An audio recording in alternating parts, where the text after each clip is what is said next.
Senhoras e senhores, doutores e doutoras, mandaram para o jurídico. E aqui estamos novamente. Esse é o Manda pro Jurídico Podcast, o seu podcast que desjuridica o juridiquês. E também o único podcast jurídico que você consegue ouvir até o fim. Eu sou o Rodrigo Ávila, como de costume, estou muitíssimo bem acompanhado de Pedro de Regina e Natália Dias. Como vão? Tudo bem, graças a Deus, trabalhando igual um boi bandido, mas tamo aí, né? Melhor trabalhar que tá desempregado. Perfeitamente. O suor paga no final. Paga, inclusive a viagem pra Portugal agora. É verdade. Pra trabalhar, inclusive, né? Nem quando eu viajo eu vou pra férias, eu vou pra trabalhar. Diria que é um investimento de tempo. E dinheiro isso, nesse caso. Dinheiro. Agora vamos, e de milhas vamos também, ganhar, vamos ganhar em euro agora. E você, Nath, como é que tá? Eu vou começar a reivindicar de receber essa pergunta antes do Pedro, porque ele falou, ele me perde, ele falou, pior que boi bandido, eu não tenho mais o que falar depois disso. Depois que ele fala tudo bem, graças a Deus, é uma caixa de Pandora, tu não sabe o que ele vai falar. Isso, ou ele é o Zé do bairro, eu fico completamente perdida, assim, eu só tô bem, tá tudo bem, tô similar ao boi bandido, mas tudo vai dar certo, fim de ano, só vitória. Dentro da legalidade o boi tá, né, o seu boi. Mas pessoal... Dentro da legalidade. Mas pessoal, hoje, seguindo nosso ritmo de entrevistas, hoje a gente vai conversar com um cara que nos deu aula e eu vou contar uma confidência, uma memória que eu tenho dele, que talvez ele não se lembre. Que é polêmica já, né? Isso aqui tá tipo arquivo confidencial, a cara do João. Eu fiz questão de deixar em sigilo pra ver a reação dele no ao vivo gravado, é que vocês me entendem. Estávamos nós na aula de Direito das Startups e a turma era muito crítica ao conteúdo. Será? Enfim, as aulas estavam sendo muito boas e a gente estava macetando o conteúdo, as aulas e etc. E tinha um rapaz alto lá na frente, falei, aluno novo, né? Vai chegar aqui para pegar a aula. E a gente, nossa, estava falando muito mal. Aí, em determinado momento, assim, 5 minutos depois desse conluio dos alunos, levanta o rapaz e fala assim, pessoal, boa noite, espero que vocês semana que vem não estejam falando mal da minha aula junto com essa galera. João Paulo Prado, como é que você tá, cara? Tudo bem? Tudo bem, querido. Boa noite. Você lembra disso? Eu lembro, mas eu me disfarço mesmo pra poder escutar um pouco. Isso é estratégia de professor, cara. Faz parte. Mas deu tão certo que a aula foi tão boa, onde é que o João tá aqui boa. agora? Se eu tô aqui é porque funcionou. Foi aula de Stock Option, eu lembro. Foi muito legal essa aula. Aula difícil, viu? Essa aula difícil. Eu lembro que você estava fazendo justamente o plano de Stock Option da empresa na época. E, Nath, dando a introdução também por que João Paulo Prado está aqui, além de ser nosso professor. João Paulo Prado é vice-presidente do Grupo Salta. Enfim, além de tratar em várias frentes do mundo jurídico, né, dentro da empresa, ele vai bater um papo aqui sobre toda a operação que você cuida lá, né? E tenho certeza que vai ser um papo muito bacana, não, pessoal? Será sensacional. João, para começar, quando o João coordenou um curso que eu dei aula, e a partir disso eu fui, depois de ter sido meu professor, muitos anos depois, fui olhar um pouco e falei, gente, vamos levar o João lá pro pod, porque eu acho que ele vai agregar muito. E aí, quando eu fui dar uma olhada, óbvio, eu sempre estudo o candidato me perdoa aqui, a gente tava tava fazendo o processo seletivo. Aqui pro Manda. Quando eu estudo o convidado, a gente sempre estuda, eu olho, obviamente, o LinkedIn deles, nossos convidados têm LinkedIn muito ativos, todo mundo muito dentro do mercado profissional. Eu fiquei muito interessada, porque a primeira frase que descreve seu LinkedIn é o seguinte... O João tá tipo arquivo confidencial mesmo. Ele olha, ele arregala o olho pra ver o que a gente vai. Começou com boi bandido, tô preocupado, Zé. A sua primeira frase do LinkedIn é assim, partindo de um advogado de formação, eu amei, me conquistou ali, tá assim, minha motivação é impactar cada vez mais o Brasil por meio da educação. Eu achei isso incrível e eu te pergunto, o que você tá fazendo pra impactar cada vez mais o Brasil por meio da educação? Tô trabalhando igual um boi bandido, muito, mas diversas coisas, assim. Então, primeiro, obrigado, tô super feliz em estar aqui. Acho que dar aula em termos de carreira pra mim, no início era carreira, de fato, assim, no sentido profissional, pra ganhar dinheiro. Então, o meu primeiro apartamento foi dando aula, então meu início de vida... que é até um pouco diferente, já começando um pouco a falar aqui na vida, foi... Imagina que eu saí do ensino médio, passei para a faculdade, passei lá para a FND, para a Nacional, e aí, no segundo período, eu tava na rua, assim, tava até na porta de uma escola de samba, tava indo para um samba, encontrei um dono de cursinho para vestibular no Rio de Janeiro, e ele falou, pô, João, ele tinha me dado aula no meu colégio. Ele falou, você foi super bem no vestibular, você... tirou notas super boas em geografia, você não quer ser monitor de geografia, não? Eu falei, o que é isso? Não, é sentar lá, falar um pouco da tua vida, estimular os alunos a estudarem e tirar dúvidas de geografia. E você sabe tudo muito bem, você mandou bem na prova. Eu falei, acho que eu quero, né? Quanto é que paga, como é que é? E dali comecei a carreira de professor, de fato, e de geografia, e paralelamente estudando direito. Então, e ali comecei a me encantar muito com educação. Então, você perguntar assim, o que você faz hoje para impactar a educação? Acho que eu posso falar um pouco de carreira, mas de monitor fui professor, dei aula nos mais diversos cursos vestibulares do Rio de Janeiro, assim, um monte deles. Vocês podem imaginar que na época ser professor de vestibular dava uma remuneração muito boa, assim, então ganhava, assim, na época, no meu terceiro período, ganhava igual um defensor. Pra você ter ideia, assim, a Defensoria Pública no Rio pagava até um pouco menos, mas... Ainda e aí eu olhava aquilo e falava assim, cara, vai ser minha vida, sabe? E nem pensar estagiar ou nem pensar em fazer qualquer outra coisa, senão dar aula. Dava muita aula, trabalhava muito, mas ao mesmo tempo, sei lá, comprei meu apartamento com 1 ano de trabalho, eu morava com meus pais, né? Não tinha muito gasto, era novo ali na faculdade, e aí consegui comprar meu apartamento. E aí o que eu percebi, e aí conforme as aulas iam me dando cancha e conhecimento na parte educacional, eu percebi que esse era um nicho que eu poderia atuar, que o direito ele poderia me dar suporte para eu trabalhar juridicamente, mas nesse campo de educação, principalmente em escolas, que era um campo muito carente. Então, praticamente toda a minha faculdade, eu fui pensando em educação. Assim, eu sou uma pessoa formada em direito, tenho formação jurídica, mas sempre muito focado em tudo que pudesse orbitar em educação, em escolas, seja público, privado. Tanto é que meu mestrado eu fiz em direito público, mas pensando em políticas públicas educacionais. Então foi tudo muito focado em educação. O que eu já fiz em educação? Assim, já dei aula, já fui diretor de unidade, então já fui diretor de escola, assim, fui diretor lá do Pense de Caraí, fui diretor do Recreio dos Bandeirantes, já fui diretor regional, que é basicamente você cuidar de diversas escolas. Então, eu tenho uma carreira que ela é muito além da carreira jurídica, uma carreira muito administrativa em escolas. Outros projetos que eu faço, sei lá, nem vou conseguir lembrar muitos, a gente pode ao longo do podcast aqui ficar falando, mas hoje eu sou presidente da Comissão de Educação da OAB do Rio de Janeiro. E aí lá na comissão a gente ajuda muito diversas escolas, a gente estruturou uma cartilha de ensino jurídico. Então eu vi que no último podcast, assistam, saiu hoje aí, né? Quer dizer, saiu semana passada.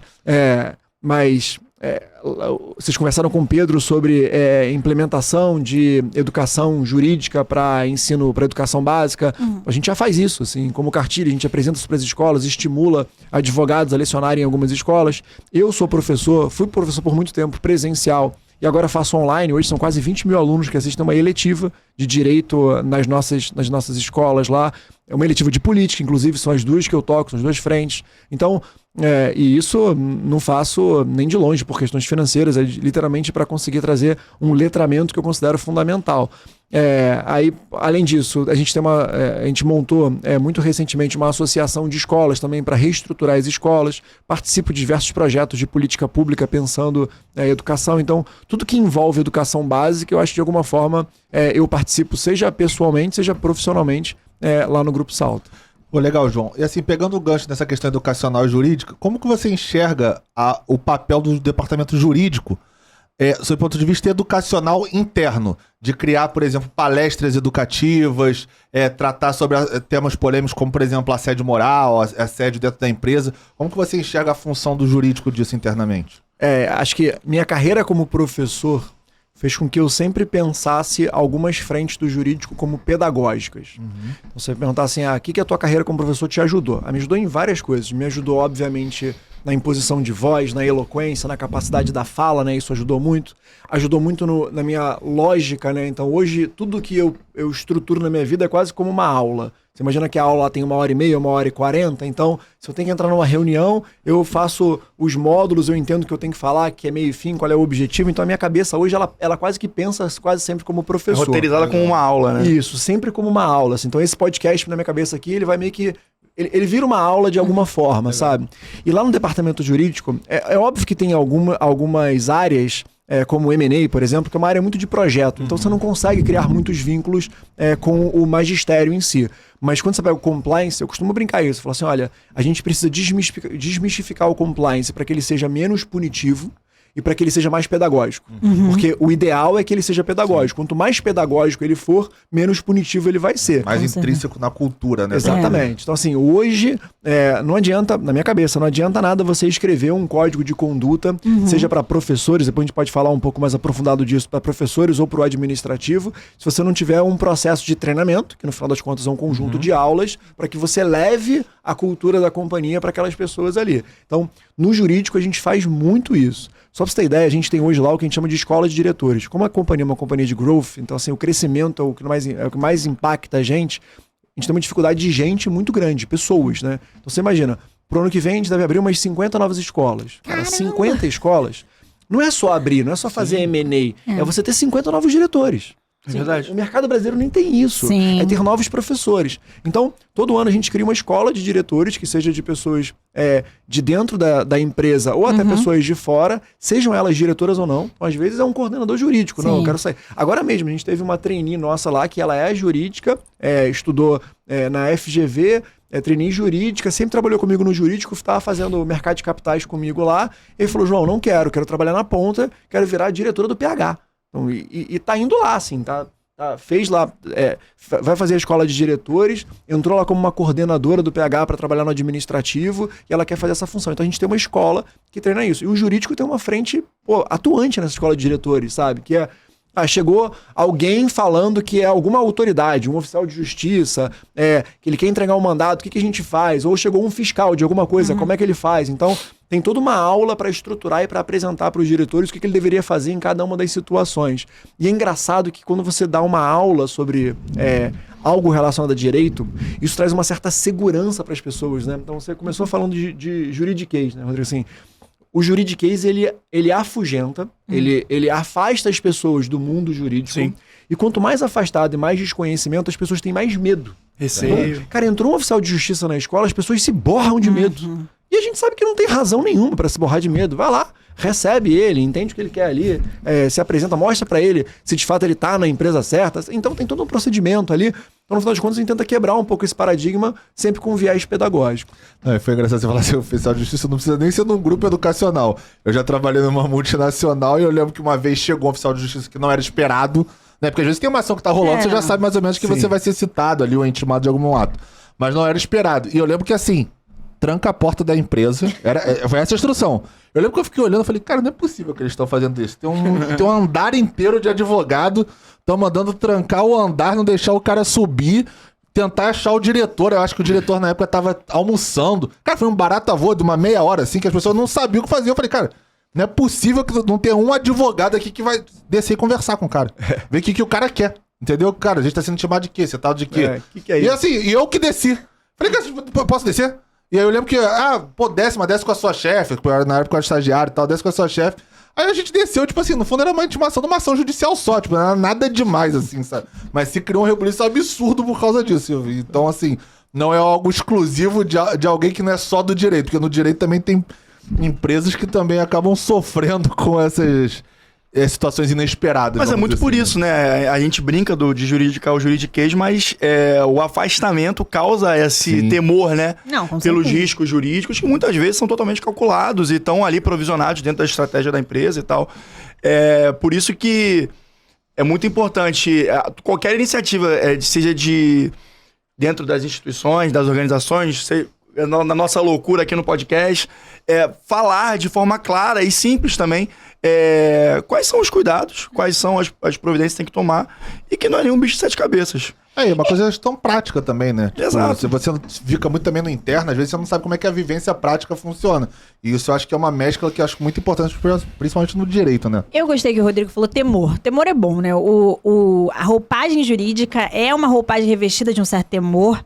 É uma construção, o universo jurídico ele gosta um pouco disso e tem uma parcela do universo jurídico querendo desmistificar isso. A verdade é que o temor vende, né, Nath? Muitas vezes. Temor vende. E aí, meu ponto é o seguinte, que foi o que me ocorreu, pegando a parte do temor e pegando um ganchinho que o João ali falou, hoje em dia, um ponto de temor nas empresas, e agora, gente, eu tô falando de uma lógica corporativa, é o compliance.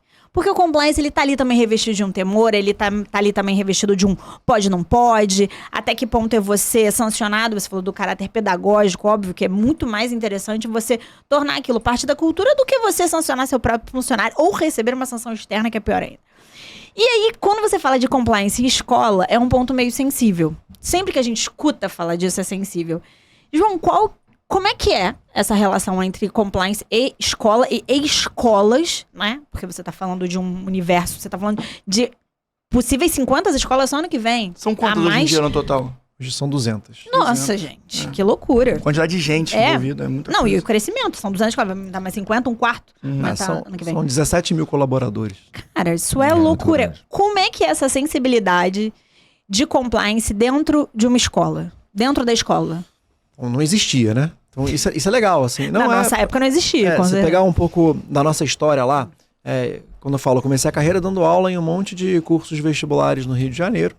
E aí, num dado momento, logo depois de eu ter entrado no mestrado, tava, acho que 1 ano de mestrado, metade do mestrado, uma das escolas que eu dava aula e que eu já estava mais engajado, decidiu chamar uma pessoa de mercado, que até hoje é o CEO lá da companhia, o Bruno, que ele veio de Opportunity, para tentar fazer um projeto de consolidação e organizar lá a empresa. Na época, nós éramos, 12 escolas com 5 mil alunos, a história do Pense, no Rio de Janeiro. E aí ele me chama e fala assim, putz, eu tô vendo que você tem uma cabeça um pouco diferente aqui de outros professores, você tem uma formação um pouco diferente, vamos começar a ocupar cargos mais administrativos? Falei, beleza, achei que ele fosse me chamar para alguma coisa mais de holding, né, mais burocrática. Ele, não, me mandou dentro da escola. Vai para a escola lá, vai atender pai, vai fazer matrícula aqui, vai organizar professor, e aí dali virei diretor de escola. Mas ali eu comecei a perceber que o ambiente de escolas era extremamente informal, porque se numa instituição que, em tese, já tinha um porte razoável, que estava se organizando, que trazia gente de mercado financeiro, formada por engenheiros do IME, pessoas muito boas, não tinha nenhuma estrutura de back-office que a gente pode imaginar, sabe, gente? Contabilidade, compliance, nem imaginava isso. E aí a gente recebe o investimento de um fundo, que é o Gera, e aí logo em seguida começa a fazer um monte de aquisições e eu começo a olhar o mercado. E não existia, assim, pensar em compliance em ambiente escolar não existia. Então a gente não só construiu o compliance da empresa, como a gente começou a construir o compliance do mercado. Então hoje, se falar diversas outras escolas católicas, escolas protestantes, escolas com fins, sem fins lucrativos, elas olham pra gente lá, a gente conversa, faz muito benchmark, a gente consegue apresentar um projeto de compliance legal. Então, você pensar que há 10 anos atrás não existia compliance em ambiente escolar de tal informalidade que o mercado era. E aí quando você pergunta assim, como é que é compliance em escolas?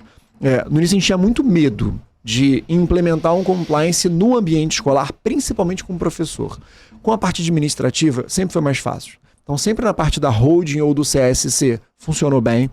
Com a administrativa, a gente colocava junto com o pessoal da holding. Então, o diretor de unidade, até um inspetor ali que cuida dos alunos, ou a coordenadora, isso ficava mais fácil. Mas com o professor sempre foi um desafio, porque o professor, no geral, ele busca a liberdade da cátedra dele. Ele busca a liberdade pedagógica dele. E mal ou bem, qualquer código que você desenvolva, você pode chamar de código de ética, código de conduta, código de professor, sempre vai trazer um certo engessamento. A gente tinha um pouco de medo de como que a gente implementaria isso.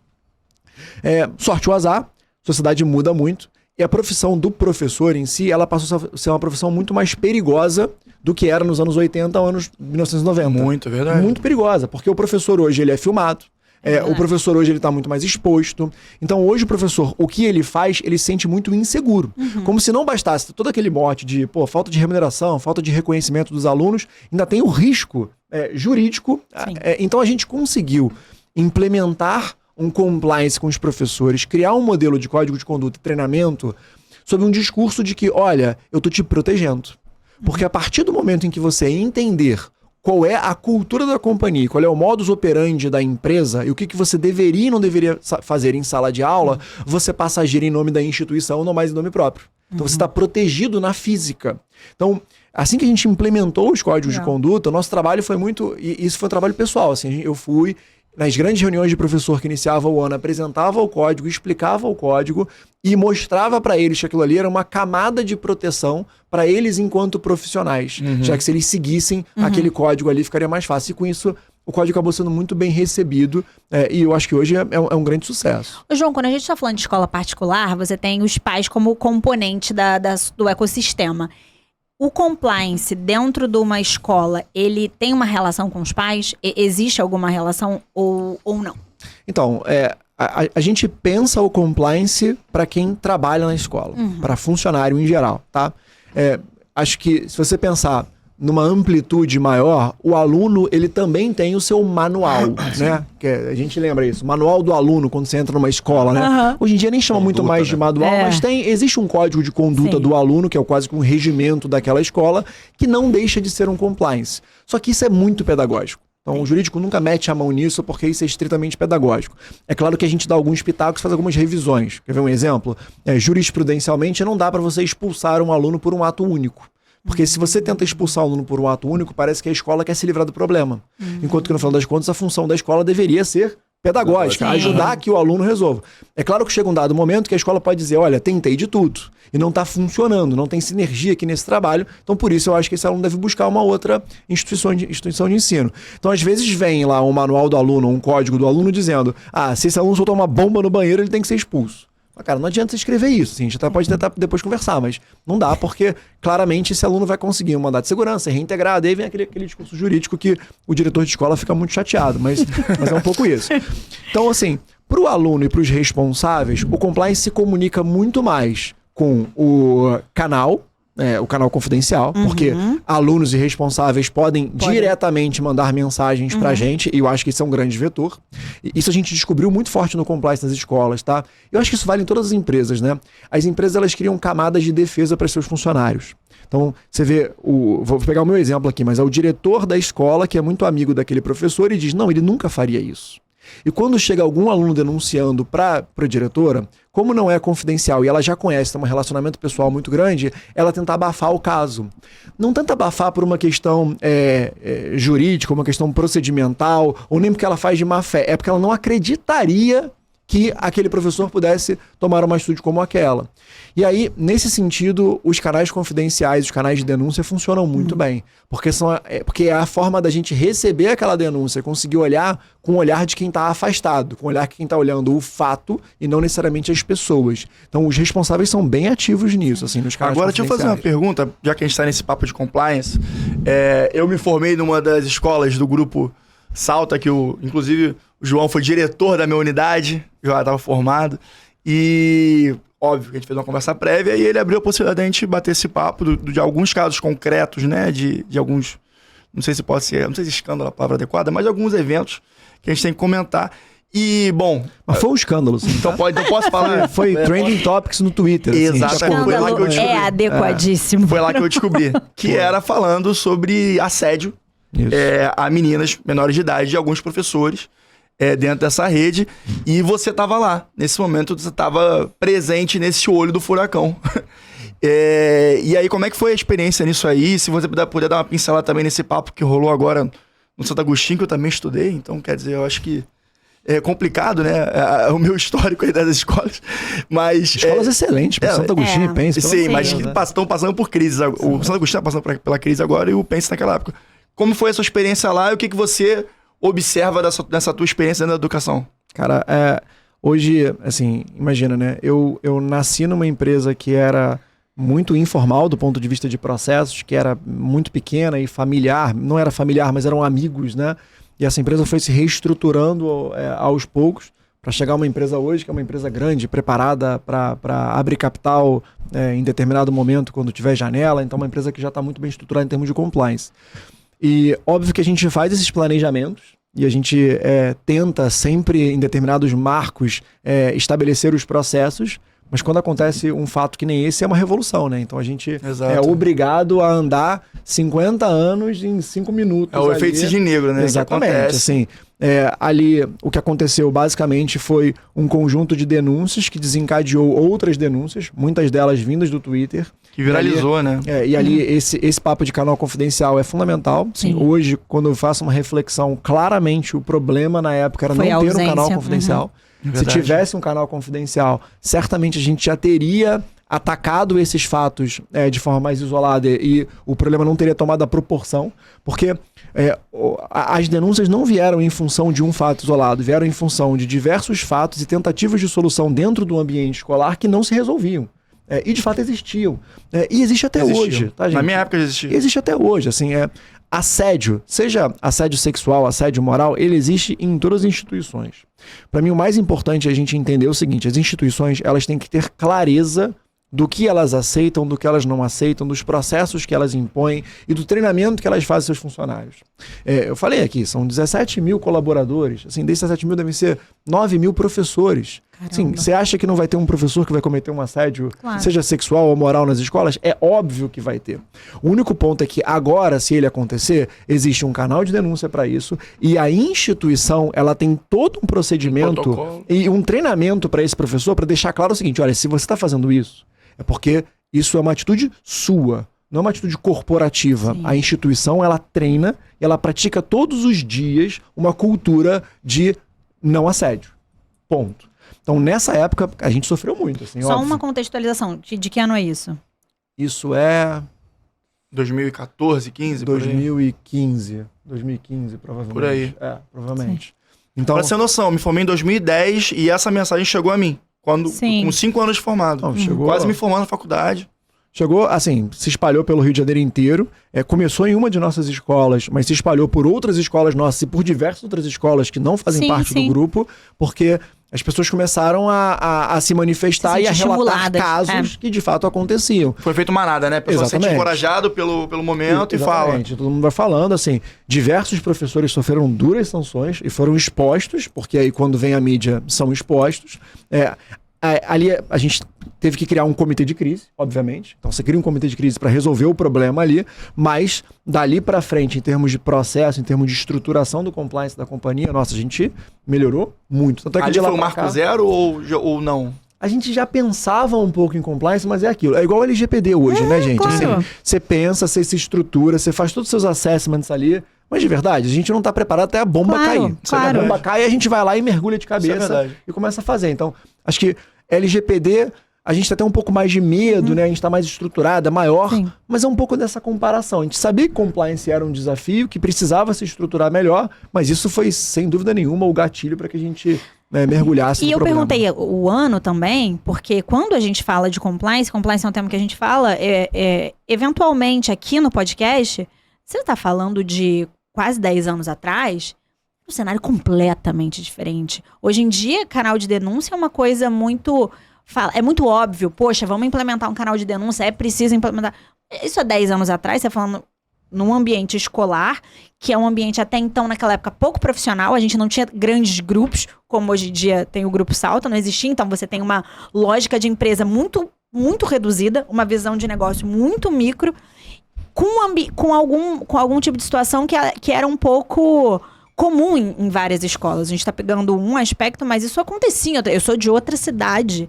Eu sou do interior. E na minha cidade, que não tem nenhum vínculo com as escolas da cidade grande, né, da capital, isso acontecia também. A gente tinha, então, assim, era algo rotineiro. Era relativamente cultural, a gente pode falar. A relação professor-aluno, ela é uma relação diferente mesmo, sabe? Porque ela é uma relação que ela gera uma certa hierarquia, gera uma visão ali... quase que de idolatria, e gera mesmo, assim, cria uma relação diferente, e infelizmente, assim, muito comum que essa idolatria, ela transpasse questões amorosas. Sim. Então, e tem uma proximidade muito grande, tem uma recorrência muito grande, o professor, os alunos estão ali o tempo inteiro, então, a gente... quebrar um pouco essa cultura. E para completar, você imagina, né, um professor, ele se forma e ele sai da faculdade muito novo. No vestibular, então, eu contei minha história, assim, eu entro na faculdade, logo em seguida sou chamado para ser monitor e começo a dar aula, você não precisa ser formado, é curso livre, né? Então você tá com 20 anos, dando aula para alunos de 17 anos. É uma diferença muito... A diferença é muito pequena, sabe? Então, historicamente tinha essa coisa no vestibular, desses relacionamentos, dessa proximidade. Então, desconstruir essa cultura, trazer uma visão mais profissional, isso foi algo difícil. A gente batalha até hoje muito. E até porque, até puxando o gancho para complementar a minha pergunta, o que a gente está vendo agora no caso de Santo Agostinho, para contextualizar o pessoal que não está sabendo, é um caso de vingança, como chamam? Vingança digital, botando meninas que... tem gente que chama de revenge porn. Revenge mas porn. eu não sei se é exatamente isso, esse caso. Mas circunda ali o conceito. Acho que não é em exatamente que colocam isso. meninas que, dentro da inteligência artificial, nuas. Né? Inteligência artificial, botando lá um corpo simulado a partir de alguma foto específica da menina, etc. Eu acho que é um pouco diferente, assim, do que a gente tá falando. Mas o ponto então, eu vou chegar lá. Como um plano de compliance se adequa com as novidades? Porque você está falando de um plano de compliance de 2016, 2015, né? E esse contexto agora que a gente está vendo agora desse escândalo é de 2023. Passaram-se 7 anos e numa dinâmica de inteligência artificial que não existia naquela época. Não, e aí um ponto que eu queria trazer é que a gente tá falando de partes distintas da mesa. Porque antes a gente... Por isso Sim. a minha pergunta anterior. Quando você tá falando de um compliance, você tá falando dos professores. Você ia lá nas reuniões com os professores no início do ano para falar sobre a instituição do compliance, sobre o manual de conduta e de ética dos professores. Mas o dos alunos é diferente. Nesse caso, Exato. você tem uma atitude dos alunos.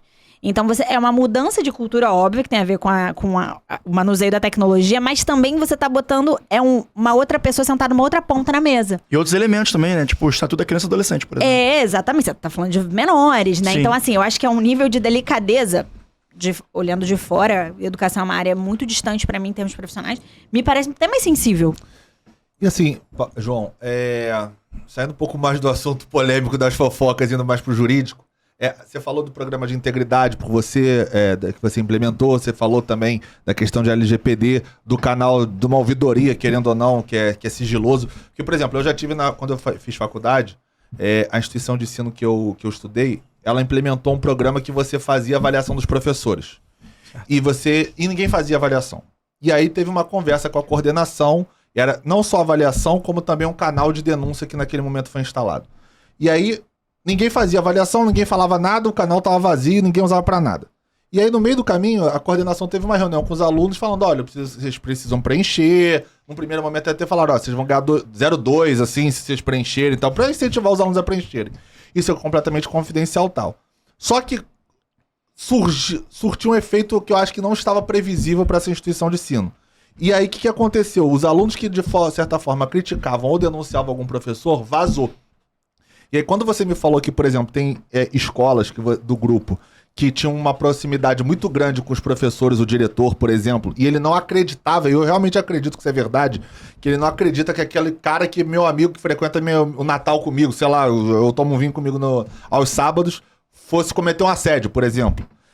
Como é que você, consegue blindar isso de certa forma? Porque assim... ele é confidencial até certo ponto, porque alguém vai ficar sabendo, para poder reportar, para fazer os feedbacks, as demandas internas. Como é que você consegue estruturar o programa de integridade, que você meio que teve que montar do zero, pelo que você estava falando, criar um canal blindado de algo que possa melar o seu programa de integridade, e antes disso tudo, que é o que fecha, como é que você mapeia também esses riscos que eventualmente vai ter, como você muito bem falou, é impossível que com 7 mil professores, um não vai cometer um assédio, um não vai fugir da política, mas como é que você faz isso? Tenta arredondar, pelo menos, para que uma falha ou alguma coisa que exploda na internet não estrague todo o programa que foi implementado, ou o canal de denúncia, para que aquilo não mele, vamos dizer assim. A pergunta tem diversos vetores aqui pra gente conseguir responder, né? Então vamos lá, acho que a primeira coisa vou pegar do final pro início. Você tem uma preocupação de, como é que um caso que vai pra mídia, e esses casos hoje vão pra mídia, eles explodem e de fato eles ganham uma amplitude muito grande, né? Então, a gente tá preparado pra isso, né? Você imagina, ano que vem vão ser 125 mil alunos. Nossa. Cara, se eu tiver 1% de problema, qualquer problema, você tá falando de assédio, mas qualquer problema com um aluno, caiu, quebrou o braço, assim, o meu time jurídico lá vai tratar de 1.200 problemas. Se você dividir por 200 dias de trabalho, são 6 problemas por dia que vai lidar. Não tem como. Vai acontecer. Então, assim, aí, apartado ao programa de compliance, você tem que ter um kitzinho de comunicação. Assim, o compliance, ele trabalhou muito com os times de comunicação para já ter um kit resposta para esse tipo de caso, para aquele tipo de caso. E quando você tem um programa de compliance muito bem definido, o seu kit de resposta também fica muito estruturado. Entendeu? Porque, assim, assédio em si nem é tão recorrente, mas condutas inapropriadas é extremamente recorrente. Então, antigamente era muito comum... Gente, vocês imaginam que há 15 anos atrás, talvez um pouco mais, 18 anos atrás, era aceitável agressão física na sala de aula. Era aceitável que o professor batesse no aluno. Então, assim, hoje em dia é inaceitável o toque.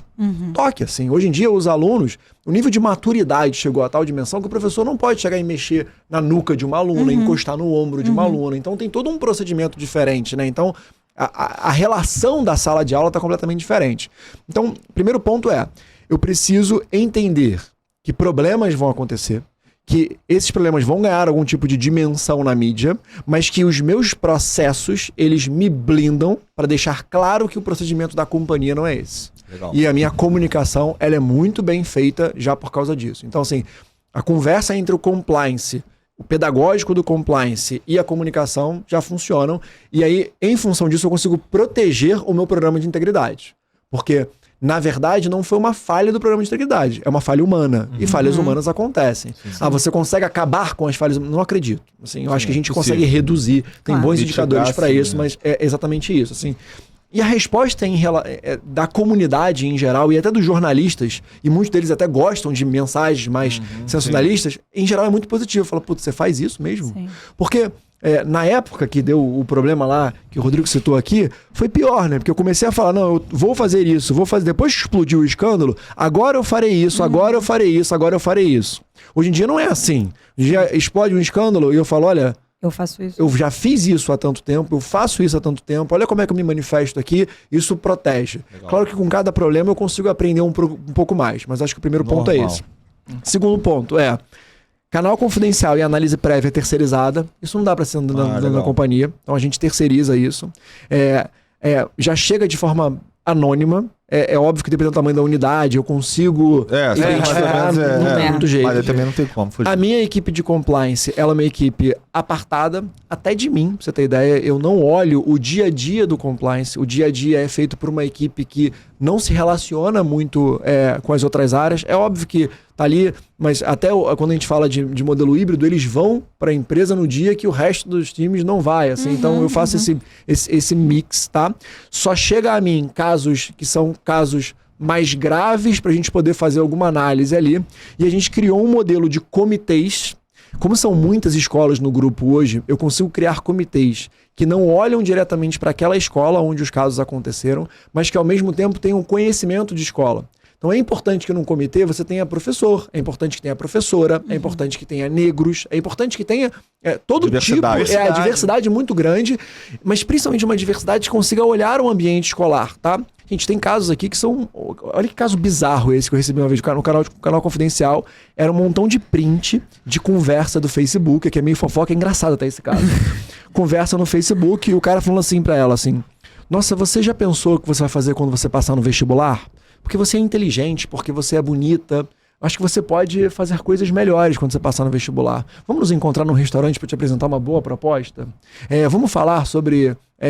vem cá comigo, vamos lá, quando é que você consegue? Ela falou, mas o que é isso? O que você está perguntando? Ela pegou esses prints assim, ele tentando aliciar ela de alguma forma, e parecia prostituição, sabe? Da forma como falava. Exatamente. Sou pessoa de OnlyFans aqui. Foi pro canal Confidencial. Pô, assim, eram 2 mulheres no canal, falou, vamos mandar pro comitê, vamos demitir esse cara agora, vamos chamar a polícia, assim, esse cara é um lunático. Ele tava vendendo inodê. Sim, ele tava querendo, de fato, aliciá-la para trabalhar, sim, mas pra fazer era venda. Bem menos grave. E é um modelo como venda, assim. Não é ético o que ele tá fazendo, mas assim, a gente nunca nem pensou nisso. Claro. Não é criminoso. Não é, de longe, não é criminoso. Assim, mas isso é muito do jurídico, né? Sempre pensar no pior, porque se sempre chegar ao melhor... Não, mas assim, a construção dele foi péssima. Não, foi a mas o pior dele foi é que horrível. é assim que faz. Eles são treinados, muitas vezes, eles não podem falar o que é, tem que abordar de alguma forma. Já foi abordado algumas vezes. É quase uma seita, né? Mas falaram assim, Rodrigo, você que é um cara bonito. Não. Eu tava você que é um cara bonito, que tá malhando muito. Não, mas eles realmente não falam o que é, eles chamam vocês pra uma uma espécie de palestra, uma coisa assim, mas uma palestra mais caseira, e aí apresenta as paradas. E sabe quem salvou ele? Foi um outro professor de uma outra unidade que não o conhecia, mas que falou, olha, tem muitos professores que para poder complementar a renda estão fazendo isso. E aí ele já E imaginou. aí ele identificou entendi. isso e falou, putz, eu acho que é isso. Então olha como é importante que você tenha cabeças diferentes Legal. pensando Nossa, dentro com do comitê. certeza. Mas fluxo, como é que funciona? Canal confidencial, já chega e o time ajuda a anonimizar ainda mais, caso seja necessário, e manda para um comitê que não tem conhecimento específico daquela escola ou daquela área, mas que tenha pessoas com diversidade que entendam o assunto que está sendo tomado Perfeito. ali. E aí esse comitê, ele toma essa decisão. Em algumas vezes não tem jeito, você precisa quebrar um pouco da confidencialidade quando você precisa de testemunhos. E aí, assim, eu preciso pegar um relato do diretor daquela unidade. Aí você precisa conversar com o diretor e falar o que está acontecendo, assim. Mas esse diretor, ele não vai ter participação no processo. Tá? Então, e é engraçado isso, tá? Porque eu já participei de muitos comitês e quando são níveis de gerente executivo para cima, o comitê é formado por membros do conselho, assim, então é um negócio muito mais sério. E você percebe, e como é anônimo, você percebe claramente os membros do conselho com medo de tomar uma decisão mais gravosa ou menos gravosa por não saber quem é. Então, olha que legal, né? Foge um pouco do fato em si e eles começam a confabular dizendo, puta, mas se a gente estiver demitindo tal cara, assim, vai E prejudicar aí? tanto a operação, será que faz sentido? Então vamos pegar um pouco a mão leve, mas e aqui? Então, tem todo esse equilíbrio, essas ponderações que são menos por fato, mas o anonimato, ele é essencial, porque se não tiver, aí é impressionante, assim, demite porque tá aproveitando, isso eu percebo muito também, às vezes a unidade escolar, ela denuncia no canal confidencial uma pessoa por compliance, mas porque alguém ele não tem coragem de demitir. Então joga no compliance um problema, Caramba. que não necessariamente é uma questão de compliance, é uma questão administrativa, meio que, ó, tô tirando o meu da reta aqui, vai, vê se você toma uma decisão aí pra você mandar esse cara embora, sem precisar passar por... É um vício, né, do processo. Tem alguns vícios, não tem jeito. Mas aí a gente vai amadurecendo. Mas essas barreiras que vocês criam. Barreiras, assim, no sentido positivo da palavra, né? De você fazer primeiro uma ouvidoria externa. Filtros. Depois manda para um comitê. Do comitê, eventualmente, pode chegar na escola especificamente. Eu acho muito legal. Porque, assim, ainda que quando tenha que quebrar algum sigilo, como você falou, ainda que chegue num diretor que possa eventualmente ser amigo de alguém que tenha feito alguma coisa, essa decisão dele também já serve pra você avaliar a própria decisão dele, né? Porque você fala, cara, ele só tá tomando essa decisão porque ele é amigo pessoal do cara, por exemplo. Exatamente. Então, Porque o anonimato eu acho que é redondo, obviamente. Falhas vão existir, vão ter situações que você vai ter que analisar, mas assim, eu acho que do que pode ser feito, acho que é muito legal. O anonimato essa mantém estrutura. pessoalidade, né? Que é fundamental pra tomar as decisões, não tem jeito. Agora, a impessoalidade, nossa experiência, uma experiência prática depois de diversos casos analisados, a impessoalidade, ela faz com que as decisões fiquem mais pesadas, mais Eu punitivas. imagino. Faz com que o compliance fique mais punitivo. Então, engraçado que hoje em dia... Diminui a empatia, né? Diminui muito a empatia, claro. é impressionante, diminui muito a empatia. Então hoje a gente tem um pouco dessa preocupação também de passar ali, mas tentar já também mostrar quais são as opções em relação, porque na pessoa que está no comitê e que não tem uma visão jurídica do processo, ela é meio cartesiana, né? Meio que demite no limite. Então assim, olha, tem algumas alternativas que você pode fazer aqui. Então hoje a gente faz um treinamento específico com quem faz parte do comitê. E são muitas pessoas, porque são muitos comitês diferentes para níveis diferentes. A gente treina para dizer, olha, isso pode acontecer, você tem que entender assim. Então é quase que um treinamento de direito penal ali para o mini juiz tá decidindo. Eu sabe? acho isso bom, porque se a gente para pra analisar, e você que tá ouvindo a gente, quando você tá falando de um nível de compliance tão estruturado, você tá falando de uma empresa muito grande. Hoje a gente tá falando de um grupo. Grupos educacionais no Brasil são algo recente. Não é uma coisa muito, muito antiga. A gente não tem... Há 20 anos atrás, a gente tinha grandes grupos educacionais. No ensino superior começou há 20 anos atrás e hoje está um pouco consolidado. No mercado, pra você ter ideia, assim, hoje nós somos a maior empresa de educação. Se eu pegar a nossa empresa e as 10 maiores empresas de educação básica do Brasil, a gente tem aproximadamente 5% de market share. Assim, 5% dos alunos que muita são coisa. potenciais pagadores dessas escolas. É muito pouco, é muito pulverizado. Mas o que eu queria falar disso é como é que é a educação hoje como mercado, como um negócio que está se desenvolvendo, estabelecendo e exigindo esse nível de sofisticação. Você está falando de comitês, vários comitês. Você está falando de nível gerencial, C-level dentro de um comitê. A gente só falou de compliance, a gente falou de uma pontinha É verdade. de uma estrutura. Como é que é? E como é que é isso em relação a M&A? Você está falando ano que vem, pode ser que a gente cresça em mais 50 escolas. Isso é muita coisa. Cada escola é um universo, cada escola é uma empresa. Então são 2 pontos. Como é que é esse crescimento do mercado da educação como mercado? E qual é o nível de dificuldade de fazer um M&A educacional? Tem algum termo específico para esse tipo de M&A? É escola. M&A de escola. M&A de escola. Vamos... Bem, assim, primeiro, então, se o nosso público aqui é um público jurídico, vale a pena olhar para esse mercado também. É um público jurídico. Porque o que acontece? Se você for ver, não existe um direito de escolas, né? Mal existe um direito educacional. Se você for buscar publicações de direito educacional, você vai encontrar o direito social educacional. Publicações que falam sobre educação na Constituição, LDB e por aí vai. Mas o direito de atendimento às escolas, ele praticamente não existe. E não existe por um motivo simples, porque historicamente era um mercado muito informal, muito familiar, muito pobre. Então, não tinha como necessariamente ter alguém trabalhando ali e pagando bons honorários. Então, você pegar escritórios jurídicos, são pouquíssimos os que se especializaram nesse ramo educacional. A maioria dos escritórios que atendem são escritórios full service que aí alguém destina ali para trabalhar. Mas assim, o trabalhista tem várias peculiaridades, o civil tem várias peculiaridades, M&A tem muitas peculiaridades. Então, esse é um ramo que eu acredito muito que ele vai se desenvolver nos próximos anos conforme essa consolidação vai acontecendo, né? Porque a consolidação não se dá com uma única empresa tomando o mercado. Ela se dá com aquelas empresas familiares vendo o movimento e buscando pequenas fusões e reestruturações. Então hoje você passa a ter grupos com 10 mil alunos, 20 mil alunos, 15 mil alunos, que já conseguem sustentar bons serviços, seja jurídicos, contábeis e por aí, que há 20 anos atrás não existia. O ensino superior fez um pouco isso. Então você tem alguns escritórios que já olham melhor isso. Então, primeira dica para quem já está principalmente iniciando carreira, vale a pena olhar para esse mercado, que é um mercado que se consolida e tem menos gente oferecendo serviços para isso. Bem, esse é o primeiro ponto. M&A. M&A, assim, como é que são as vertentes de crescimento nossa lá, tá? É uma empresa, como eu falei, que cresce, né? O que cresce lá? Crescem as escolas que a gente já tem, tá? Basicamente, essas escolas maturam de alunos, em salamento, matrículas novas, tá? Não é M&A, ali é só operacional. E cresce de outros 3 tipos. Uma marca que nós já temos, ela pode abrir novas unidades do zero, a gente chama de greenfield, seja um aluguel de um terreno em que eu construo um imóvel, ou até um imóvel já pré-existente em que a gente começa a matricular alunos do zero, ou um M&A muito pequeno, que eu chamo de brownfield. O que é o brownfield? É o M&A de uma escola de bairro ou 2 escolas de bairro, que eu adquiro aquelas escolas para virar uma bandeira. Então, assim, a escola que eu estudei, o Colégio Martins, aqui no Rio de Janeiro, foi adquirida por nós. Então imagina que loucura, né? Eu cheguei lá, negociei a escola, fiz o discurso. Na época eu fazia M&A, eu fazia jurídico e integração. Então eu fui lá, fiz o discurso, conversei com os professores, demiti alguns professores. Foi meio louco pra mim aquele negócio, né? Que é a escola que eu tô indo. E hoje virou um Martins Pence ali dentro. Então, isso é um brownfield. Quando eu compro uma escola e eu viro a bandeira. Eu faço uma integração em que eu adapto mais aos processos pré-existentes. Então, e tem um outro M&A que aí sim, eu compro uma rede mais estruturada, um grupo maior de escolas, e aí esse grupo maior de escolas me abre um novo flanco de crescimento, que são novos brownfields e novos greenfields. Então, a empresa cresce assim. Faça um M&A, compra uma marca nova de determinada região. Então, fomos a Minas Gerais, compramos o Collegium. O Collegium chegou pra gente com 3 mil alunos. Hoje tem 8 mil alunos. Então abrimos novas unidades, compramos novas escolas e fomos agregando a marca Collegium, que era uma marca já conhecida, uma marca forte. E por aí vai.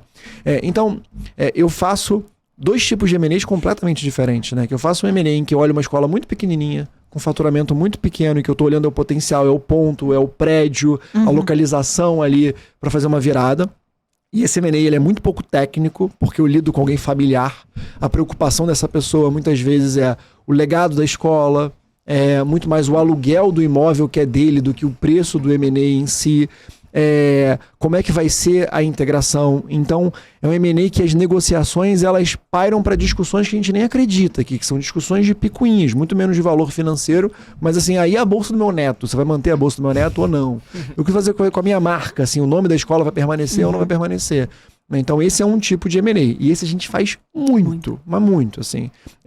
Tem um outro tipo de M&A que esse já é mais sofisticado, com marcas maiores, que faturam mais, que chega a seus 100 milhões de reais, 200 milhões de reais ali, aí sim, esse já é bem mais estruturado. Tem um time de auditoria externa que olha pra gente o financeiro, tem sempre um time jurídico que apoia a gente, externos também, em bons escritórios.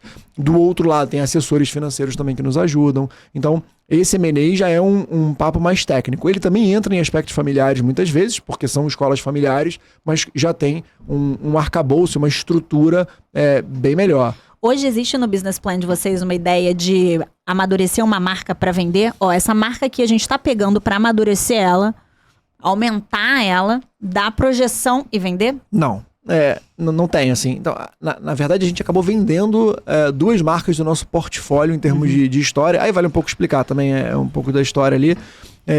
Mas as vendas não aconteceram porque foi algo planejado.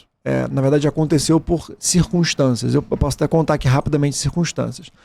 A gente nasce com a intenção de ser um consolidador de escolas e um grupo para ser uma espécie de full service de escolas.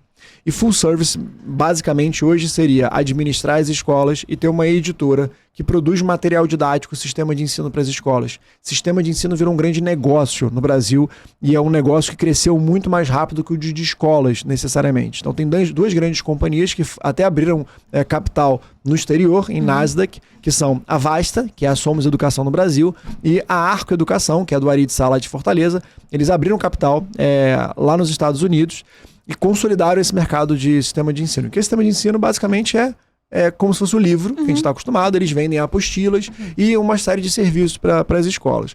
Na nossa cabeça, como consolidadores, fazia sentido ter os 2 negócios, da escola e de sistema de ensino. Crescemos muito em escola, crescemos em sistema de ensino, só que nos deparamos com um mercado de escolas muito pulverizado e que dá para crescer muito, é um oceano ainda azul para a gente tem muito know-how e ninguém fazia isso como a gente faz e na dimensão que a gente faz. E em sistema de ensino nós éramos muito pequenos. Nós não representávamos nem 5% desse mercado que tinha 2 players gigantescos já operando o mercado. Então a gente viu que sistema de ensino era um crescimento mais difícil. E aí surgiu uma oportunidade de negociar com a Cogna. A Cogna é a controladora da Somos Educação, que é uma dessas empresas que abriu capital lá em Nasdaq. E a gente negociou com eles a venda do nosso sistema de ensino e a aquisição das escolas deles. Eles não queriam mais operar escolas.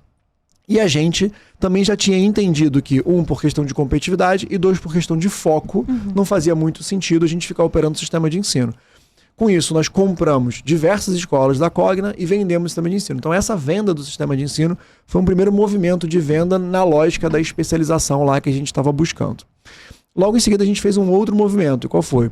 Nós, dentro do nosso business de escola, nós tínhamos 2 business diferentes. Um que a gente chama de business de escolas de excelência, que são as escolas que atendem o público geral brasileiro, assim, que atendem grande parte do mercado. São escolas que cobram mensalidades relativamente mais baratas do que as escolas internacionais, que é o business premium, como a gente chamava. E a gente mapeou esse business premium e ele tinha uma certa limitação de crescimento. E mais do que isso, a gente criou uma escola chamada Escola Eleva, aqui no Rio de Janeiro, que a gente até levou para outros lugares, que ela tinha o objetivo de ser uma escola que tanto tinha bastante excelência acadêmica, quanto de formação de cidadania global. Então a ideia era pegar um aluno e formar esse aluno, preparar esse aluno para o modelo global, mas sem ser uma escola internacional. Na nossa visão, as escolas internacionais preparam muito para o currículo delas. Então, a escola americana, a escola britânica, e não formavam tão bem um brasileiro assim como a gente gostaria. Então, a gente tentou equilibrar essas 2 coisas. Imagina, pegar um pouco da excelência acadêmica dos santos, daquelas escolas mais tradicionais, e pegar o bilinguismo, cidadania global, dessas escolas internacionais, claro que equilibrando um pouco as coisas. Dado momento, a gente percebeu que ter um currículo de cidadania global numa empresa brasileira com escolas só no Brasil era muito difícil. Porque você não consegue ensinar cidadania global só com inglês. Então a gente começou a tentar fazer parcerias com grandes escolas internacionais para fazer intercâmbio, para mandar aluno, para receber aluno. E numa dessas tentativas de parceria, um grupo britânico, que é o maior grupo de escolas internacionais premium do mundo, falou, não quero parceria, quero comprar o teu negócio. Começou uma negociação ali, a gente não está nem preparado para vender, nunca tínhamos pensado em vender, inclusive são as escolas dos nossos filhos, né? A gente construiu aquelas escolas para nossos filhos estudarem ali, e aí acabou que a gente vendeu essas escolas que chamavam Escolas Eleva.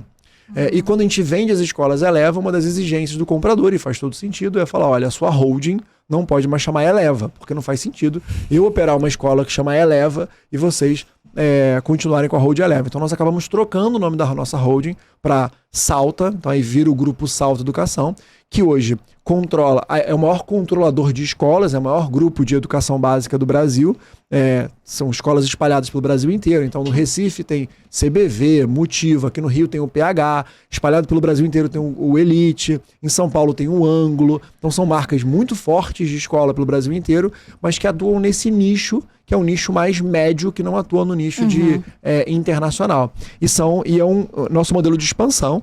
Hoje são mais de 120 mil alunos e a gente pretende ainda crescer muito. Então hoje, se eu vou ter uma escola para vender, não é a perspectiva. Não é a ideia, entendi. Eu acho que a ideia é consolidar mais nesse nicho específico que a gente ataca tão bem. Você falou muito sobre o nicho de mercado educacional, né? Porque assim, na faculdade aqui todo mundo ouviu, inclusive você, todo mundo sabe o nicho do futuro, essa área do direito é do futuro. E a maioria do que eu ouvi essa nunca foi. Eu acho que educacional, verdadeiramente acredito que possa ser o nicho do futuro por ser um pouco explorado, como você falou, poucos escritórios especializados, poucas pessoas se formando e pensando nisso como mercado de trabalho, e com a profissionalização, como você está falando que está tendo minimamente no seu grupo educacional, você abre muitas oportunidades. Então, puxando para a advocacia, o que você enxerga, por exemplo, num advogado que queira migrar de área, um recém-formado? Quais são os atributos que ele precisa ter para entrar nesse mundo corporativo educacional e também para os escritórios externos? O que você acha que ele precisa ter de especialidade, já que o material é escasso nesse sentido, mas como é que ele pode se preparar para atender grupos educacionais como o seu, por exemplo? Então, falar que o mercado do futuro de escolas é até meio brincadeira. É verdade.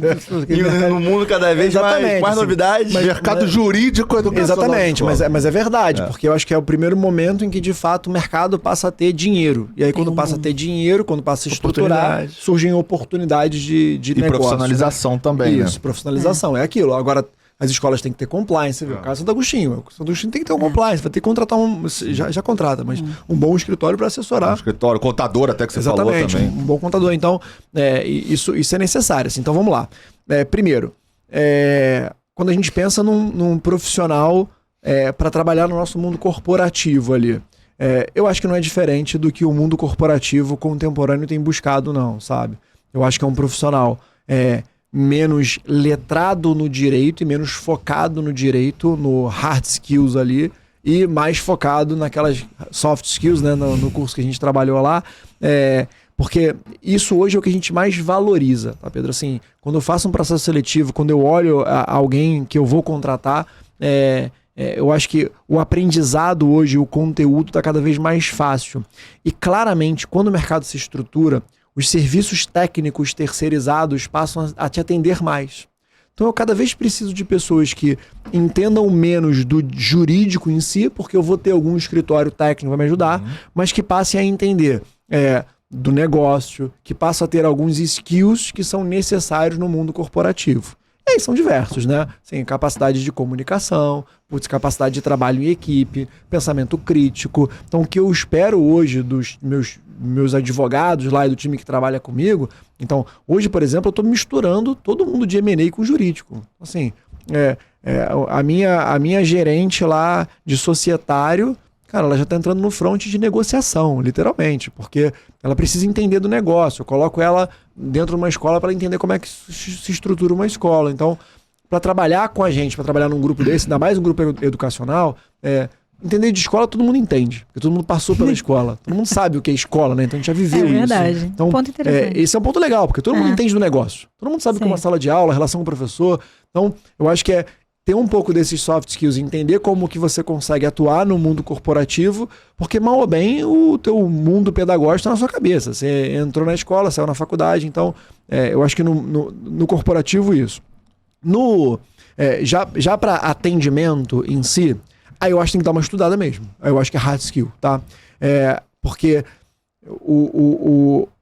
a educação em si é uma dica, assim, e é um ponto um pouco diferente de outras áreas, porque educação, seja educação básica ou educação superior, tem uma peculiaridade. É público quando é conveniente, mas é privado também quando é conveniente, ou quando é inconveniente. É meio louco isso, porque é regulado de alguma forma e não é regulado de outra forma. Como assim? Quando eu vou ter um aumento de mensalidades, eu preciso comprovar que esse aumento de mensalidade ele veio a partir de aumento de custo da escola. Eu não tenho liberdade para poder aumentar a mensalidade de 20%, 30%, como qualquer outro mercado tem. Sério? Não tem. Eu não sabia disso. Mesmo sendo livre concorrência, eu não posso simplesmente aumentar o preço da mensalidade.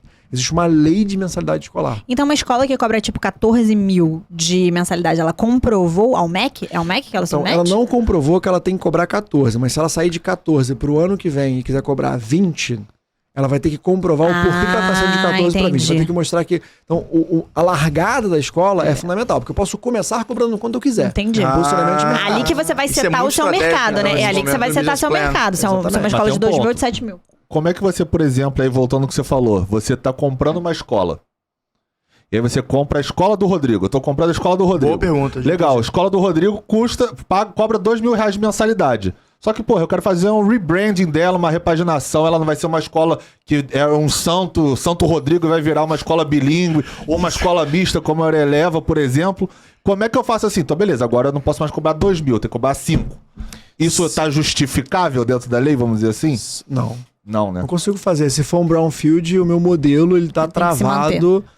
Olha a particularidade, cara. Então, assim, é claro que eu vou conseguir justificar de alguma forma, né? Se eu implementei uma disciplina específica de inteligência de vida, se eu fiz uma reforma específica para colocar alguma coisa, aí eu consigo ter uma planilha que justifica um aumento de custo um pouquinho maior para ali. Mas tirar essa escola de R$2.000 para R$10.000, eu não vou conseguir. Então, você não faz isso por um brownfield. Cara, isso me dá duas perguntas. Primeiro, você submete isso a quem? É o MEC? Não. A gente não é regulado pelo MEC. O MEC ele regula o ensino superior. Então, hoje no Brasil, a gente... Como é que funciona? Basicamente, assim, as municipalidades em geral, mas tem exceções, elas regulam o ensino infantil e o fundamental. E o Estado regula o ensino médio. E o ensino superior é regulado pelo MEC, é regulado pelo governo federal. Entendi. Então, hoje, se eu quiser abrir uma escola, eu tenho que me comunicar com o município e com o estado se essa escola tiver toda a verticalidade. Então, assim, aí essas coisas, tá vendo? São coisas muito peculiares E técnicas. da educação, muito técnicas. Então, quer ver um exemplo? A maior parte das escolas tem professores horistas. Cara, você conversa com pessoas de trabalhista, elas não conseguem entender que a relação do horista é muito diferente do que a relação do seletista 44 horas ou 40 horas. A gente tem muitas peculiaridades. As convenções coletivas são muito específicas para o professor. Os direitos sociais são muito específicos. Então, hoje... E tem uma carência muito grande nisso, assim.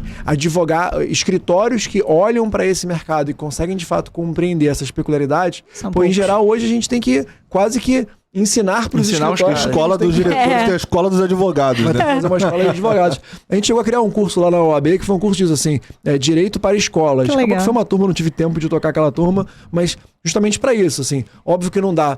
E aí, para piorar a situação, como a gente é regulado por municipalidades e por estados, você imagina que tem direitos escolares em cada município, em cada estado. Então, é uma loucura você trabalhar com isso. E Já aí- pensei até da questão política, né? Sei lá, você pega um governador de uma direita, um município da esquerda ou vice-versa, e um não gosta do outro, e aí você começa a ter provavelmente algum conflito Ele ali. mexe no Conselho de Educação, começa a mudar alguma imagino. regulação. E esse ponto era minha outra pergunta, que era exatamente isso. A gente nunca falou aqui de um tema que você é VP, que também abarca, que é RealGov, que essas são as relações governamentais. A gente nunca falou sobre isso aqui, então eu queria duas coisas de você. Primeira, explica um pouco o que é isso. O que é RealGov para trabalhar, como é que é. Segundo, como é que é isso no ambiente escolar? Você já foi um pouco do que você respondeu. Assim, trabalhar com RealGov e educação básica é bem mais fácil trabalhar com RealGov e outras áreas, assim. Porque hoje em dia todo mundo quer melhorar a educação no Brasil. todo mundo disposto, Exatamente, né? tá todo mundo disposto, todo mundo escuta a gente, as portas estão sempre abertas. Então, a verdade é que é um trabalho que, em tese, dentro do campo de RealGov é mais fácil de fazer. Mas é disparadamente o meu trabalho mais difícil. É o que eu sou menos preparado para fazer, e eu assumo isso porque a gente toma surra política, a verdade é essa. E é o mais difícil de fazer no Brasil, assim. Fazer política no Brasil, existe ciência, a gente estuda muito, estamos pesquisando, vendo como é que a gente consegue fazer, mas é muito difícil mexer com política no Brasil, assim. Mas o que é o trabalho de RealGov hoje? Então, assim, é isso. A gente é regulado por diversas municipalidades. E muitas vezes... ou a municipalidade ou o político, ele tem até boa intenção, mas ele não entende o impacto. Então vou dar um exemplo aqui. Eu tava lá na OAB, não era nem em Via Salta, mas estava lá na OAB, e aí chegou um assessor de um senador me chamou e falou assim, olha, eu gostaria de criar uma lei que impusesse a obrigatoriedade do ensino do direito constitucional no ensino fundamental brasileiro. Aí a gente faz assim, putz, legal, né? Pô, que legal. Eu sou professor de direito constitucional, né? Então na faculdade minha carreira foi sempre direito público, dava aula de constitucional. Você olha isso e fala assim, que ideia bacana, né? Só tem um problema. As escolas têm um desafio de custo de professor e tem um desafio de carga horária. O maior desafio de carga horária é que já tem disciplina pra caramba pra você ensinar, tem uma base nacional comum curricular que você tem que ensinar muita coisa em pouco tempo. Então os alunos já saem deficientes em português e matemática. Aí quando ele me falou isso, eu falei assim, olha só, vamos conversar de novo aqui. Por quê? O desafio é, você não vai conseguir fazer a escola colocar mais um tempo de aula. Porque colocar mais um tempo de aula significa aumentar muito o custo da escola. E aumentar o custo da escola significa repassar mensalidade, aumentar o custo para os responsáveis. Ao mesmo tempo, você não vai conseguir tirar nada. Porque você vai tirar o quê? Matemática, português, para colocar direito constitucional? E eu entendo que constitucional é importante, mas será que nutrição não é importante? Será que primeiros socorros não é importante? Será que não tem um monte de coisa também que é importante? Educação financeira. Então cada área vai querer também bagar. Vai chegar uma hora que você não vai ter mais escola, né? Ou vai criar só... Então, o aluno vai ficar 24 horas em grade. A sua ideia é maravilhosa, a sua perspectiva é maravilhosa, mas como que eu posso te mostrar que a realidade da escola não consegue abraçar isso? Então, hoje a gente faz isso via eletiva, dou aula para os alunos, mas é optativa, é eletiva, é online, são de diversas formas diferentes, a gente consegue estruturar isso. Falei, vamos criar um projeto em que a gente faça com que as OABs se manifestem, criem um currículo para as escolas que queiram aderir, para os alunos que queiram assistir. Aí eu acho legal fazer, mas a obrigatoriedade não vai funcionar. Então, hoje o meu trabalho de RealGov é um trabalho de lobby, não deixa de ser lobby, tá? Eu sei que o brasileiro tem muito preconceito com a palavra lobby. Aqui no Manda pro Jurídico não, que já desmistificou já conversou isso aqui. bastante sobre isso. Que maravilha. Nossa audiência já tá desmistificada. Que Todo maravilha, mundo sabe assim. que lobby, ó. Mas, na prática, como é que funciona a RealGov, tá? Assim, explicando muito rapidamente para vocês. Existem os tomadores de decisão e existem as informações que chegam nos tomadores de decisão. E existe uma camada aqui, são os gatekeepers, um portãozão que impede que todas as informações cheguem ali. Até porque é óbvio, né? O tomador de decisão ele não tem condição de receber informação de todo mundo. Então ele seleciona quem vai passar a informação para ele. Então hoje a nossa função qual é? É entender quem são os principais tomadores de decisão que podem influenciar na educação e conseguir mostrar para eles a realidade da educação privada brasileira. É basicamente isso. Então, reforma tributária, por exemplo. Olha, se você vier com a reforma tributária da forma como você está falando, você vai duplicar a carga tributária de escolas, que já não tem margem. Então, no fundo, você vai duplicar o custo da mensalidade na grande maioria das escolas brasileiras.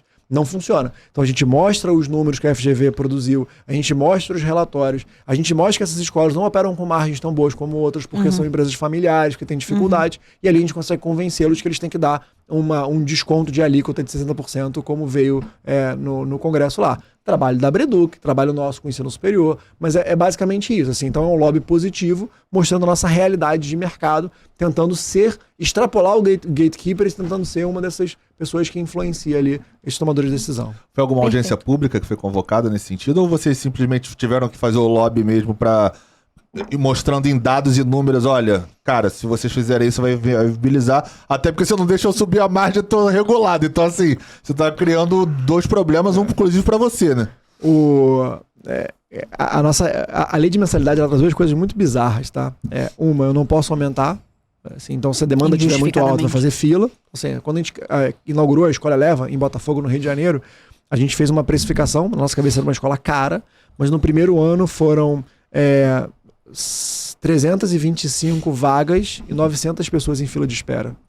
Então você vê uma escola que cobrava R$5.000, hoje já cobra muito mais caro do que isso, que tinha 3 vezes fila de espera, tava barata.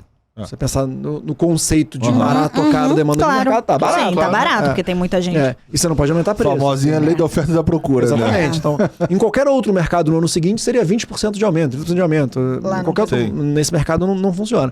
Tem um outro mercado que é bizarro, assim, que se o aluno ele entra na escola e ele não paga a mensalidade, ele não pode sair durante o ano letivo. Então você não pode tirar o aluno dali.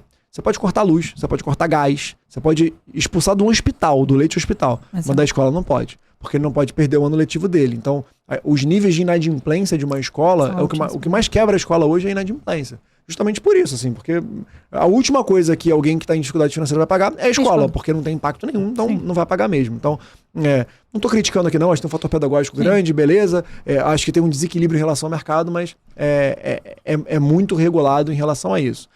Sobre participação, a gente constitui uma frente parlamentar, então assim, tem alguns parlamentares que são mais simpáticos.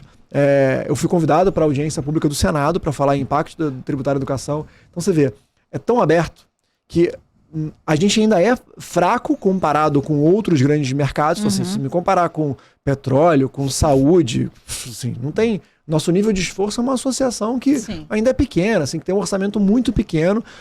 Não preciso gastar dinheiro em marketing, nada disso. Assim, é chegar, bater na porta do deputado e falar, deputado, você é sensível ao meu tema aqui, porque é educação, olha como é que vai afetar. Então, hoje... seja em âmbito municipal, estadual ou em âmbito federal, a gente tem muita abertura, tem muita conversa boa com diversos parlamentares. Assim, é legal o trabalho, é legal ver como eles são sensíveis à educação brasileira.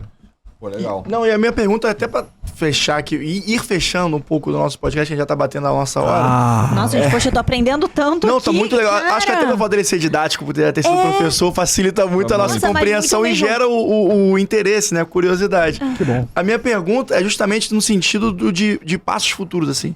Porque eu sinto muito isso. Eu vi uma entrevista, independente do que a gente pensa da pessoa, eu vi uma entrevista do Felipe Neto uma vez, que ele foi um cara que foi o pioneiro em muita coisa aqui no Brasil, do ponto de vista da internet. E ele falou uma coisa que eu guardei, que ele falou assim, cara, é muito difícil você ser pioneiro porque você não tem a referência. Então, quando você bate num lugar que ninguém chegou, a pergunta que vem na tua cabeça é pra onde eu vou, você não tem a menor... É o grande desafio, que você não sabe pra onde que você vai fazer. E eu entendo que o posicionamento do Grupo Salta, e que foi o Grupo Eleva, como você narrou pra gente aqui os fatos, tá nesse lugar. E aí? Como vocês encaram esse questionamento que deve martelar a cabeça de todo mundo? Cara, assim, o mercado faz muito benchmarking, né? Pra poder saber o que faz. E a gente faz benchmarking também com outros mercados. Não tem muito jeito. A gente tenta se aproximar a alguns mercados pra saber o que você faz em relação a isso, você faz em relação a isso. Mas, no final das contas, a gente erra muito. Muito mesmo, assim. Eu acho que nossa filosofia erra, não erra de novo. Pivota. E não comete nenhum erro que te tire do jogo. Assim, acho que dimensiona os erros que você comete. Posso dar um exemplo aqui. Minha vida é muito além do jurídico, né? Em dado momento, eu assumi o time de integrações. Uma empresa que cresce muito, faz muito M&A, integração é super relevante, né? Assim, porque você imagina a aquisição de uma escola, quão sensível é, né? Imagina você como aluno ou como responsável de um aluno, recebe uma notícia que a sua escola foi comprada, que era familiar por um grande grupo, assim, então a integração era muito sensível. E aí, na época, a gente conseguiu fazer benchmark. O Gera, ele recebeu um investimento do Jorge Paulo Lema e do Marcel Teles. Não é a 3G em si, mas eles abriram muitas portas pra gente. Assim, eu sou muito grato em termos de aprendizado. Então, na época que eu assumi a integração, eles me mandaram para Chicago e para Toronto. Chicago, eu fiquei um tempo lá conversando com o pessoal da Kraft Heinz, que tinham acabado de fazer o deal e estavam integrando. Cara, foi um momento, para mim, muito bom, assim, porque... Na época de mensalão no Brasil, o Brasil cheio de corrupção, sabe? Uma época muito triste do Brasil. Quando eu chego lá, eu vejo uma companhia em Chicago sendo tocada por um monte de brasileiros, super eficiente, fico até arrepiado, assim, tipo, dando mó gás, sendo super respeitado. Inspira, né? Um super inspirador, sabe? Assim, uma companhia brasileira. Eu sei que recentemente com Americanas, agora as pessoas passaram a falar de forma diferente de Jorge Paulo e 3G, mas assim, o trabalho que eles faziam lá e a valorização do método de gestão brasileiro, fiquei muito bem impressionado, aprendi muito, trouxe pro Brasil. Aí, em Toronto, a Burger King tinha acabado de comprar um grupo lá, que era o Tim Hortons, que era uma cafeteria lá, e eu fui ver como é que é a integração. O modelo de integração deles trouxe pra cá. Falei, pô, cara, deu certo na Kraft Heinz, deu certo na Burger King com o Tim Hortons, vai dar certo aqui também. Comecei a implementar um modelo lá como eles. Quebrou uma cara, deu um montão de merda, cara, mas erramos muito, assim, erramos muito. Porque o Brasil é muito sui generis também, né? E assim, e isso aqui é um serviço, sabe? Erramos em boleto, erramos em tratamento com os pais, Educação erramos em tratamento outro. com... Assim, deu um monte de merda. Dali repensamos até a estrutura interna do grupo, sabe? O que a gente tem que fazer para poder tocar em integração. Então, assim, a gente faz muito benchmarking. Eu acho que o benchmarking é importante para diversas coisas. Então, tem muita coisa que o mercado te ajuda, que você consegue, de fato, acoplar aqui, mas tem muita coisa que a gente está aprendendo com método de tentativa, erro e acerto, sabe? Qual é a vantagem? A vantagem é que a gente está fazendo isso já há muito tempo, que é um crescimento muito rápido, com uma quantidade muito grande de escolas. E aí tem um ponto, Rodrigo, que assim, apesar de ser a consolidação do mercado, o que a gente pretende fazer daqui para frente não é muito diferente do que a gente já fez para trás. Então acho que a maior parte dos erros a gente já cometeu.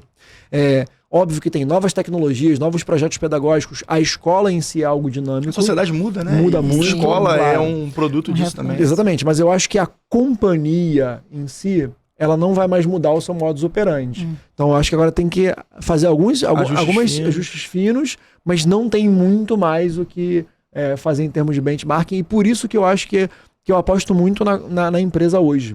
Porque conseguimos criar um modelo em que ninguém no mundo fez, não é no Brasil não, ninguém no mundo fez. Não existe um projeto de consolidação de escolas no mundo inteiro.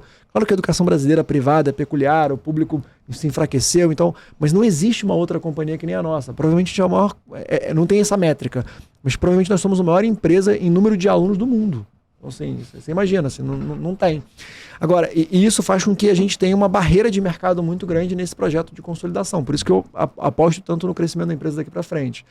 Gerir uma escola é fácil, criar uma escola de bairro é muito fácil. Gerir um grupo de escolas maiores, fazer muita maneira como a gente faz, fazer integração como a gente faz, colocar todo mundo numa régua pedagógica, respeitando as peculiaridades da escola, peculiaridade local, regional. Assim, você imagina que o Brasil ele ensina de tudo diferente. O vestibular do Paraná é diferente do Nordeste.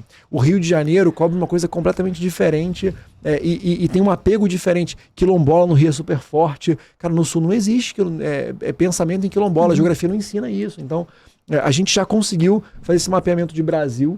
Eu não acho que seja tão desafiador assim em termos de aprendizado. Acho que sofremos demais, erramos muito e aí agora a gente conseguiu colocar nos eixos. O importante é que eu gosto muito quando as pessoas falam dos erros. Porque mercadologicamente as pessoas sempre tentam esconder, mitigar um pouco assim, né? Os fracassos, por que não dizer fracassos? Mas eles são os fundamentais para você criar um desenvolvimento, uma curva de desenvolvimento saudável da própria empresa. Claro que a gente não trabalha para errar. E também, sempre quando a gente vai tomar uma decisão, a gente tenta mitigar, blindar o processo para que os erros sejam mitigados, como eu disse. Então, é muito legal saber que você trazer isso aqui pra gente, porque, principalmente no meio jurídico, existe essa vaidade do super advogado, da super advogada, né? Que não comete erros. Só que, cara, o erro faz parte do cotidiano e o grande desafio é o que você vai fazer com ele, né? A gente pode entrar depois numa discussão mais pedagógica aqui, mas eu não acredito em crescimento, seja pessoal ou profissional, se não tiver feedback, entender o que você errou, porque no fundo o feedback é você entender o que você está acertando, olhar o que você está errando e você ter um processo de conhecimento centrado no seu erro para você poder se desenvolver. Então, se você acha que você não erra nunca, você está no mindset errado, você não vai se desenvolver nunca mais, você parou no tempo, tá? Mas isso lá na companhia é muito forte, assim, contando um pouco da minha história, como que eu acabei voltando pro jurídico lá. E isso eu sou muito grato à filosofia da empresa, porque no momento em que o Gera já tinha, que é o fundo, né, que investe na gente, feito a aquisição de um grupo de escolas aqui no Rio. Na integração, eles tiveram um pouco de rusga com os donos dessa escola e eles acabaram saindo. Então você imagina que era um fundo, era uma gestora para tocar um grupo de escolas no Rio de Janeiro, sofreram muito também com essa gestão. O segundo M&A que eles fizeram, que foi a gente, e aí a gente como pense, né, porque eu sou vendedor num primeiro momento, já foi um M&A diferente, foi um modelo muito mais de acqui-hiring, assim, vamos contratar essa galera aqui para eles tocarem o negócio e ajudarem a gente. Tanto é que o CEO do Pense, na época, vira o CEO do Grupo Salta. E lá no Pense, nós éramos pequenos e informais, não tinha jurídico. Então é aquilo, assim, eu era um formado em Direito, mestre em Direito, professor de Geografia, diretor regional. Diretor regional é operacional, assim, é um diretor de unidade que ajuda outros diretores de unidade, basicamente isso. E aí quando a gente faz a fusão, aí o Gera olha e fala assim, não, agora a gente já está grande o suficiente, tem que ter o departamento jurídico. Vamos contratar alguém de fora. Aí o Bruno levanta a mão e fala assim, o Dudu e Rafa, que são as fundadoras lá do Gera, tem o João. O João é formado em Direito. Qual é a experiência do João? 3 períodos de Defensoria Pública para poder ter diploma, assim, porque basicamente era a minha experiência. 0 em Direito. Como eu estava terminando o mestrado, a minha única experiência no Direito era meramente acadêmica. Então o que eu fiz? Fiz uma prova para substituto da UERJ, passei, então comecei a dar aula na UERJ. Com mestrado, dar aula na UERJ, comecei a dar aula. Aí fui para PUC, fui para GV, fui para faixa, comecei a dar aula nas particulares e assim, pelo menos o direito vai me trazer alguma coisa, né? Como eu sou tinhoso, eu não posso largar o direito, né?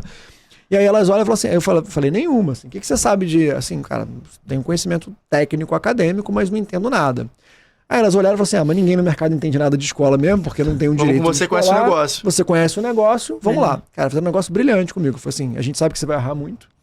Eu conheço um cara que está saindo de um banco de investimento, que foi meu chefe, a Rafa falou isso, e ele está montando um escritório.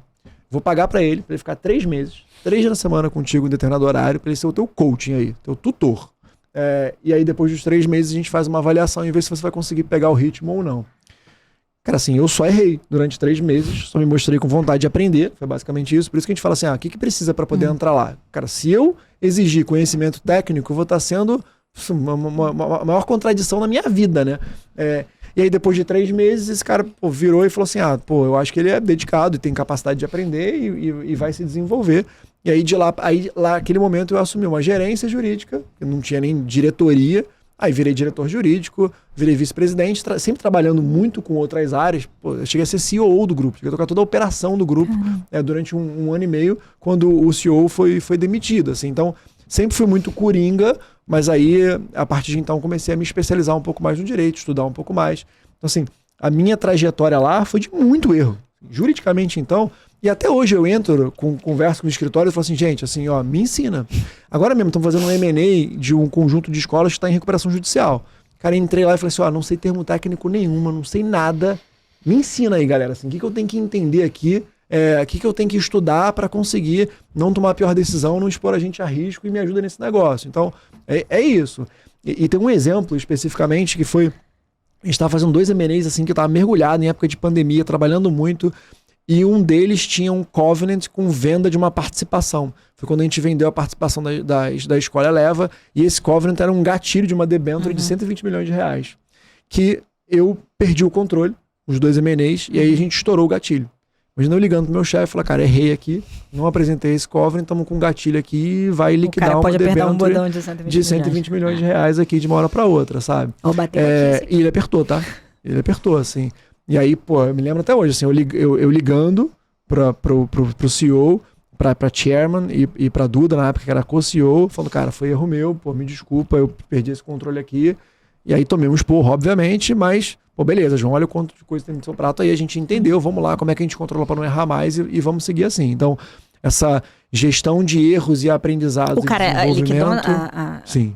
Antecipadamente? Sim. Ele apertou o gatilho. Sim. Caraca. Sim. Pesado. Mas, assim, faz parte. O que não mata a gente deixa a gente mais forte. Exatamente, assim, aprendemos, sério, nunca mais estouraremos Covenant na nossa vida, assim. Vocês já viram Billions? Billions no episódio 3 tem lá um desafio de Covenant porque a ação tá caindo. Me coloco Hoje eu entendo o que aquele cara passou ali naqueles minutos de vida dele, mas, cara, eu sou uma pessoa que eu acredito muito pouco em talento nato, acredito muito pouco em desenvolvimento de talento.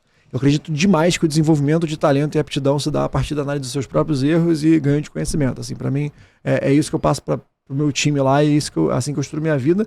E assim que hoje eu tento educar meus filhos até.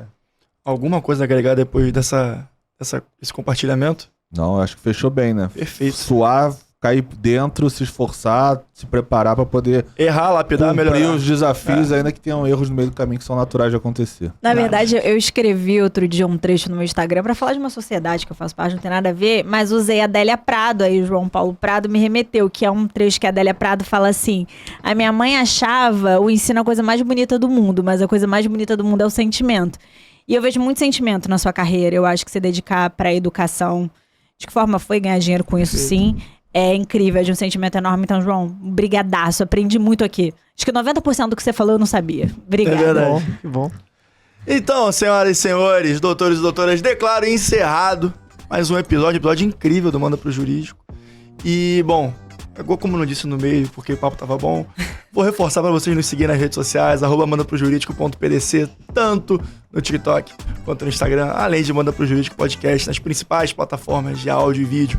Compartilhem, interajam conosco, porque só assim vamos conseguir cada vez mais desenvolver a nossa bolha jurídica, tá bom? E, bom, qualquer outra dúvida, eu tenho certeza que vocês já sabem, né? Manda Pro Jurídico, valeu, até amanhã. Até amanhã não, até semana que vem. Grande abraço.